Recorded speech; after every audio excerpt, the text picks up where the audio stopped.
24 ঘন্টায় কিছু বিশেষ টাইম আছে যে টাইমে দোয়া কবুল হয়। 20 ঘন্টায় কিছু টাইম আছে যেখানে দোয়া করলে দোয়া কি হয়ে যায়, মুখ থেকে যেটা বের করবেন সেটাই কবুল হয়ে যায়। সেজন্য আল্লাহ রসুল মা বাবাকে, মুরব্বীকে, বড়দেরকে, মানুষকে নির্দেশ দিয়েছেন, খবরদার কাউকে বদদুয়া লানত দিও না। কারণ মা তো জানে না দোয়া কবুলের টাইম কোনটা। রাগ করে ছেলেকে একটা বলে ফেলছে, যদি কাহিনী বশত সেটা দোয়া কবুলের টাইমে পড়ে যায়, বলেন না বলেন না বলেন না, আরো জোরে বলেন। সেজন্য অনেক সময় দেখবেন বাস্তব ঘটনায় মুরব্বী মা বাবা মুখ থেকে বলেছে রাস্তায় মরে যেতে পারোস না, দেখা যায় সে ওটা দোয়া কবুলের টাইম ছিল। তো সেজন্য নবী রাহমাতুল্লিল আলামিন বলেছে রাগকে কন্ট্রোল করো, হিংসাকে দমিয়ে রাখো। মানুষের জন্য মুখ যদি খুলতে হয় সেটা দোয়ার জন্য খুলিও, কল্যাণের জন্য খুলিও। তুমি অন্যের কল্যাণে দোয়া করবা, আল্লাহ তাআলা তাকেও দান করবেন, তোমাকেও দান করবেন। সুবহানাল্লাহ। তো দোয়া করতে হয় সব সময়, মুখ খুলতে হয় সব সময় কল্যাণের, মানুষের উপকারের। বদদোয়া করা যাবে তুই মরি যা, তুই ধ্বংস, তোর উদ্দিল আনতক, বলেন না, বলা যাবে? এটা পছন্দ করে না কে? এটা পছন্দ করে না কে? যখনই জবান খুলবেন মানুষের জন্য যেন আমাদের জবান থেকে দোয়া বের হয়, আল্লাহ আমাদের সেই রকম জবান দান করুন। ইমানদার ভাই একটু খেয়াল করব, আমরা আল্লাহ তাআলা আমাদেরকে দিয়েছেন, দুনিয়াতে পাঠিয়েছেন একটা লক্ষ্য শুধু, সেটা হচ্ছে আল্লাহকে রাজি করে খুশি করে কবরে যাওয়া। এই ছাড়া আমাদের আর কোনো কাজ, আর বাকি যত কাজ আছে জীবনের সেগুলো হচ্ছে আমাদের অপশনাল। বলেন তো কি কাজ? অপশনাল কাজ।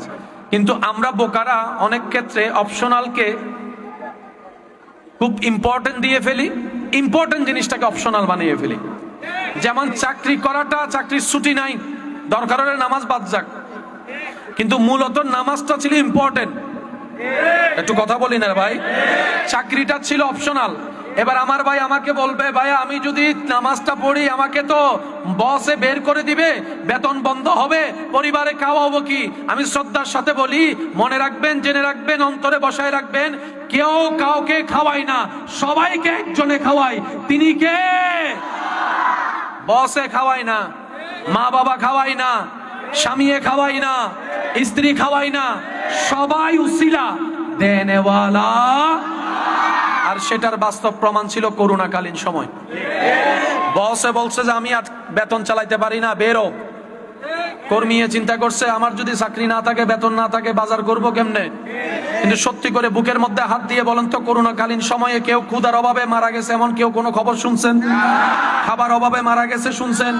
আল্লাহ কি খাওয়াইছে কি খাওয়াই নাই? এখনো যে এরকম 2 বেলা 3 বেলা খাওয়াই, করোনাকালীন সময়ে রাস্তা বন্ধ, দোকান বন্ধ, অফিস বন্ধ, ব্যবসা বন্ধ, রাস্তা বন্ধ, ইনকাম বন্ধ, বন্ধ বন্ধ সব বন্ধ, রিজিক খোলা ছিল। সেজন্য এই কথা মাথায় রাখবেন, চাচা যেটা জ্বালাইলে এখানে ভয় পাওয়ার দরকার নাই। আল্লাহ যদি আপনার রিজিকের দায়িত্ব বাবা চাচা যেটার হাতে দিত তাহলে টেনশন করার দরকার ছিল।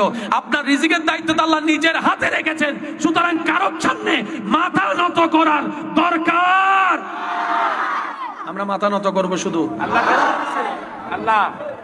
বস দামি না কর্মী দামি যদি প্রশ্ন করেন, সে কর্মী সব বাইর করে দেন, মালিক কয়জন আছে দেখি? কর্মী যদি সবাই বলে আমরা কাজ করব না, ঈদের ইনকাম হতো না, এসি রুম ফালাই আইসা আপনার মতো লেবারের কাজ করতে পারবে? তাহলে সে মালিক হওয়ার জন্য কর্মীর দরকার, এটা আমাদেরকে বুঝতে হবে। অহংকার করার কোনো সুযোগই নেই। কর্মীরা যখন পরিশ্রম করে, হ্যাঁ তাদের বেতনের জন্য তারা করে, কিন্তু তারা পরিশ্রম করে প্রোডাকশন দেয় বলে সেটা আপনি বাইরের দেশে বিক্রি করে আপনি ডলার কামাচ্ছেন। কর্মীরাই যদি কাজ না করে আপনি বস হবেন কেমনে? আপনি মালিক হবেন কেমনে? ফ্যাক্টরির মালিক হবেন কেমনে? আপনাকে ফ্যাক্টরির মালিকানার সম্মান অর্জন করতে গেলে কর্মী লাগবে। সেজন্য নবী বলেছেন কর্মীর সাথে সুন্দর আচরণ করো, কারণ কর্মীদের পরিশ্রমের কারণেই দুনিয়াতে তোমরা মালিক বনে বাঁচতে পারো। কথা বলেন ঠিক কিনা?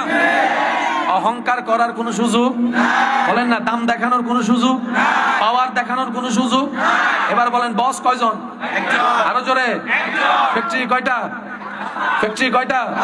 বস কয়জন? এখান থেকে বের করে দিলে আর কোথাও চাকরি হবে না। বলেন বলেন বলেন বলেন। আচ্ছা কিচ্ছু না করেন, যদি ফান বিক্রি করেন চকলেট বিক্রি করেন? বলেন সত্যি করে, চাকরিতে লাভ বেশি না ব্যবসায় লাভ বেশি?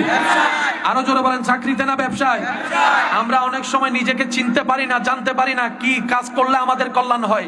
আমি পরামর্শ দিব, যে যাই করেন ছোটখাটো ব্যবসায়ী থাকেন, বেশিরভাগ বরকত ব্যবসার ভিতর আল্লাহ রেখেছেন। এবার দেখেন, আপনার আমার নবী ব্যবসা করেছেন কি করেন নাই?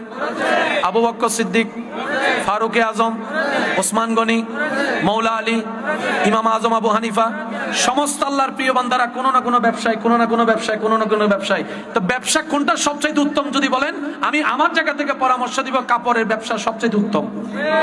এখানে লসের সম্ভাবনা, বলে না লসের সম্ভাবনা, কারণ সেখানে কাপড় নষ্ট হওয়ার 2 দিনের ভিতর বিক্রি করতে না পারলে লস হয়ে যাবে, এমন কোনো টেনশন।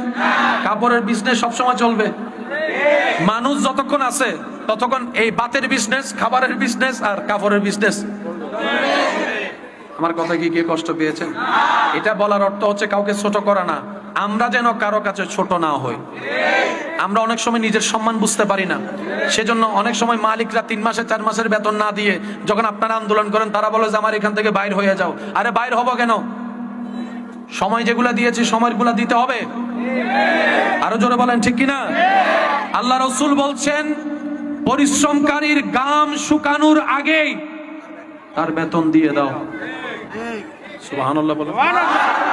এই রকম বার্তা পৃথিবীতে কর্মীদের জন্য, শ্রমিকের জন্য কেউ দেয় নাই, যেটা আপনার আমার নবী দিয়েছেন। সুবহানাল্লাহ। ঘাম শুকানোর আগে একটু বলি না, ঘাম শুকানোর, ঘাম শুকানোর, ঘাম শুকানোর। যদি আপনি বেতন দেন, কর্মীর পারিশ্রমিক দিয়ে দেন, আপনার জন্য হক আদায় হয়ে যাবে। যদি ঘাম শুকানোর আগে দিতে পারেন, হক আদায় হবে, সওয়াবে সওয়াব হয়ে যাবে, কারণ আপনি নবীর সুন্নতকে আমল করেছেন। বলেন না সুবহানাল্লাহ।